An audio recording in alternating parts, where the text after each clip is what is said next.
Monsieur le Premier ministre, vous avez dit dans votre déclaration de politique générale, je cite, « La tâche du présent gouvernement sera de continuer l'œuvre du précédent, de la conforter et de l'approfondir. » Monsieur le Premier ministre, je fais mienne une autre sagesse.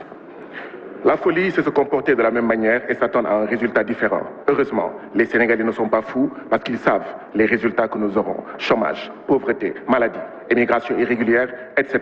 Vous avez parlé, monsieur le Premier ministre, de toutes les crises, sauf de la principale, la crise néocoloniale, la crise impérialiste, la crise de souveraineté vécue par toute l'Afrique, particulièrement par le Sénégal. Voilà pourquoi vous nous avez servi une déclaration de politique générale économiquement indigne, politiquement indigeste et socialement indigente. Vous avez lu, comme moi, le rapport du Conseil économique, social et environnemental de France, qui a parlé, je cite, des avantages incontestables du franc CFA pour la France. Dans ce rapport, le Conseil économique social de France disait « Les pays CFA, je cite, sont des marchés privilégiés pour la France. » Il disait, ce même rapport, je cite, « La liberté des transferts apporte une garantie aux intérêts français en Afrique. » Fin de citation.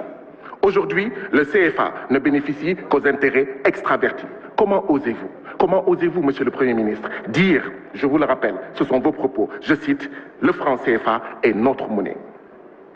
Monsieur le Premier ministre, vouloir faire allégeance à la France et être le candidat de la France en 2024 ne vous autorise pas à dire à Paris, il y a 2 ou 3 jours de cela, je cite, c'est vos propos, le seul problème entre le Sénégal et la France, c'est qu'il n'y a pas de problème. Nos parents, nos grands-parents, nos arrière-grands-parents, tirailleurs sénégalais, assassinés par centaines en 1944, ici, à Thiaroye, vous écoutent, vous entendent. Les victimes du néocolonialisme français d'hier à aujourd'hui vous entendent et vous regardent, monsieur le Premier ministre. Monsieur le Premier ministre, allégeance à l'impérialisme, le premier problème. Mais il y a un autre problème. Le problème de l'Afrique, c'est aussi des présidents, des ministres, des fonctionnaires milliardaires qui ont détourné, volé l'argent du peuple, le privant de santé, d'édifices, de sécurité, de tout. Or, l'impunité des grands entraîne l'incivisme des petits.